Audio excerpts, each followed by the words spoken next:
Bienvenidos al capítulo sobre monopolio, capítulo 15 en el libro. Aquí vamos a echar luz a algunas diferencias importantes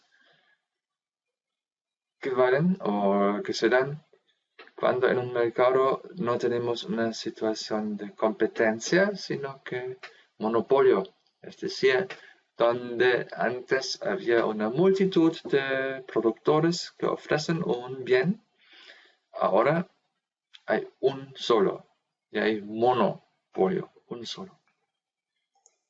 Vamos a comparar algunas características,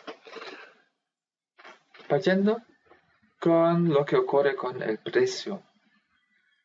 En un mercado en competencia perfecta, sabemos que las decisiones de un productor de, por ejemplo, disminuir la cantidad ofrecida de C1 a C2 no tiene un impacto en el precio. El precio permanece incambiado.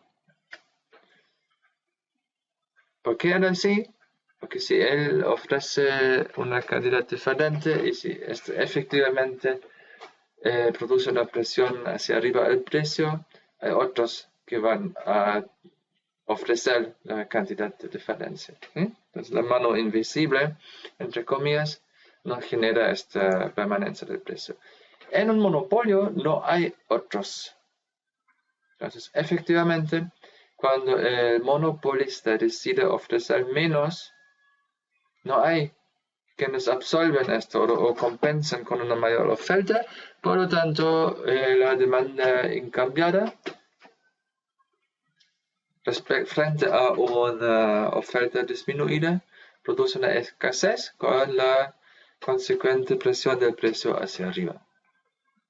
Por lo tanto, se va a transar menos en el mercado a un precio más elevado. En algunos casos esto puede ser sin problema, en otros casos puede ser con problema, porque no necesariamente todos están en condiciones de pagar la cantidad de dinero para satisfacer algunas necesidades que podemos definir como básicas.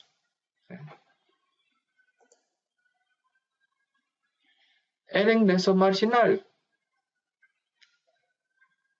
Si es que el precio no cambia, producto de un cambio de la cantidad que ofrece una empresa, eso significa que también su ingreso marginal no cambia en el marco de cambios de cantidades producidas. Así, en un mercado competitivo. Cuando tenemos monopolio no es exactamente así. ¿Por qué esto? Bueno, porque disminuir la cantidad ofrecida causa un aumento del precio. Por lo tanto, el ingreso marginal desde una cantidad reducida, empobrecida, es más grande y mediante la expansión de la producción, si vamos en el sentido opuesto a la flecha, empeora, disminuye el ingreso marginal. Entonces, algo entonces que cambia completamente la constitución de la situación en la cual el monopolista toma su decisión. Y así llegamos al fenómeno del peso muerto. Recordando que el criterio en competencia era que donde el costo marginal igual al ingreso marginal, asumiendo que el precio no cambia, entonces había un punto en el cual realmente estaba la cantidad óptima, como dijimos en la lección previa. En el caso del monopolista es distinto porque el ingreso marginal va cambiando. Va cambiando con el precio.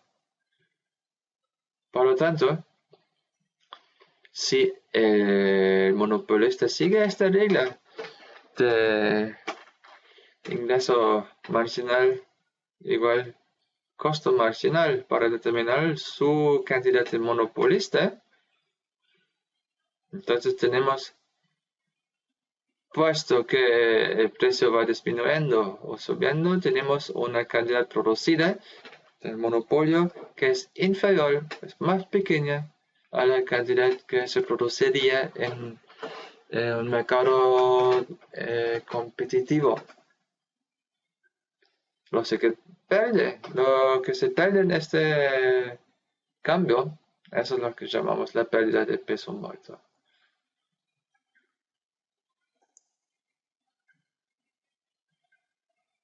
Y esto es una cantidad socialmente subóptima. ¿Sí? ¿Por qué subóptima?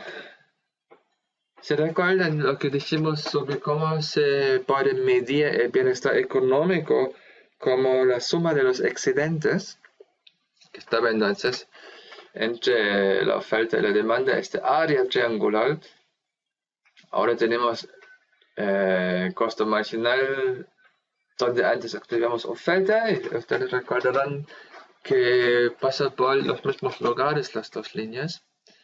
Entonces, efectivamente, si estamos produciendo menos ahora, porque el lugar donde se cruzan la línea del ingreso marginal con el costo marginal ocurre antes con cantidades más pequeñas y a un precio más alto, significa que aquí el triángulo que se ve, el área que se ve rosado, eso es la extensión de la pérdida de peso muerto.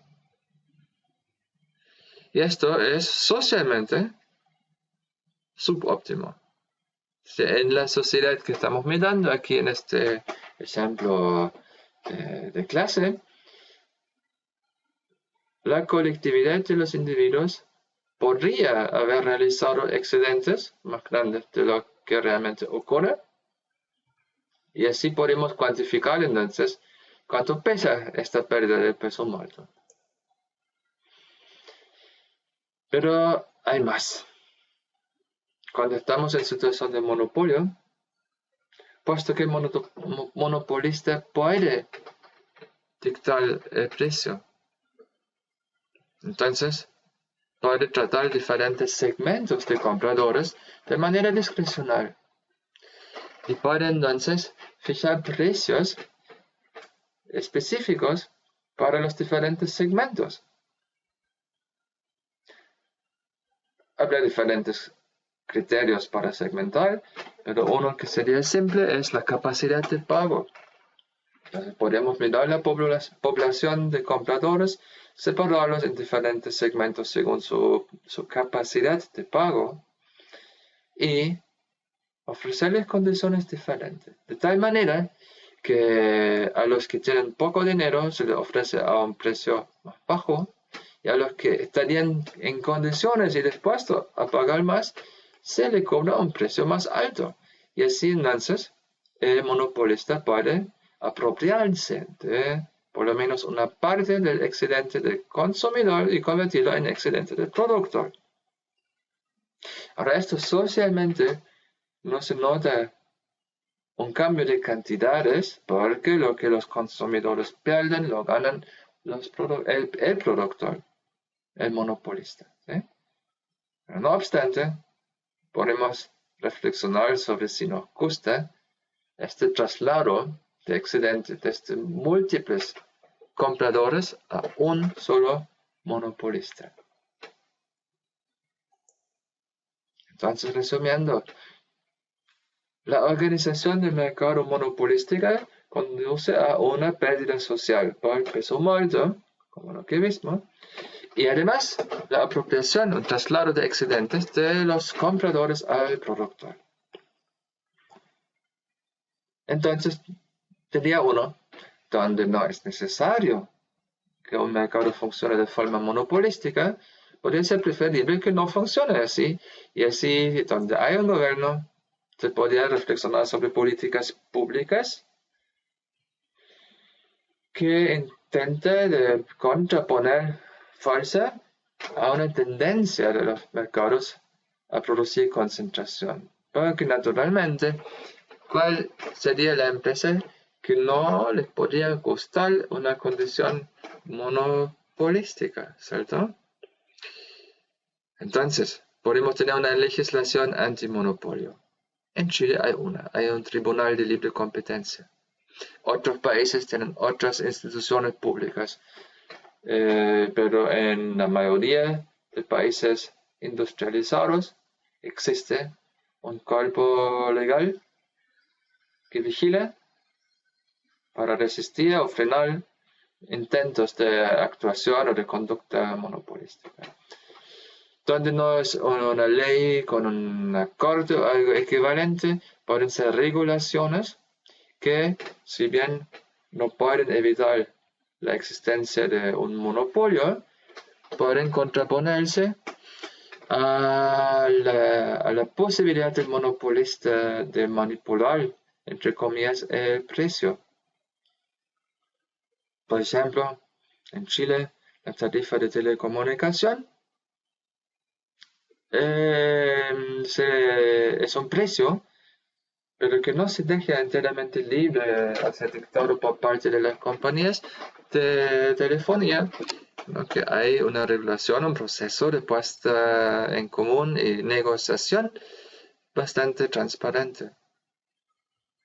Otra posibilidad sería decir, lo convertimos en propiedad pública.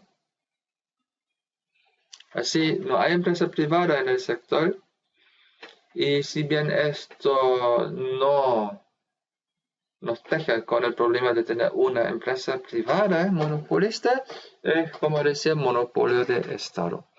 Ahora, el gobierno o el cuerpo público tiene ciertos monopolios que ha tenido siempre.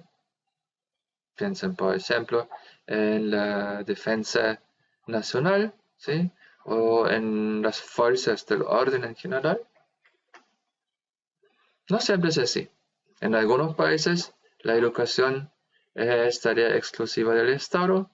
En otros países, a priori, es tarea de los privados, como acá en Chile en la actualidad.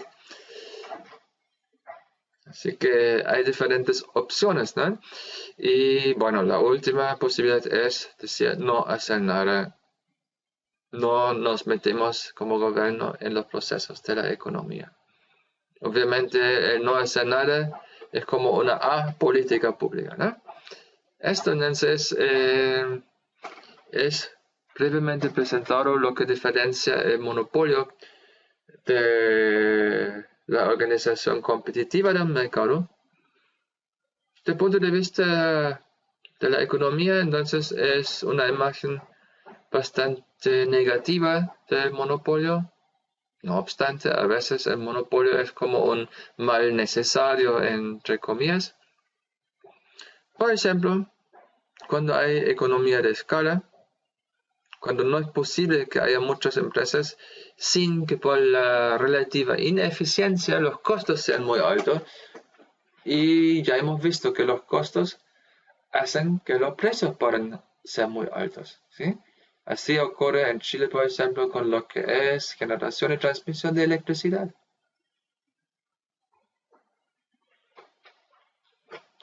Y en adelante vamos a ver formas más claras de organización del mercado.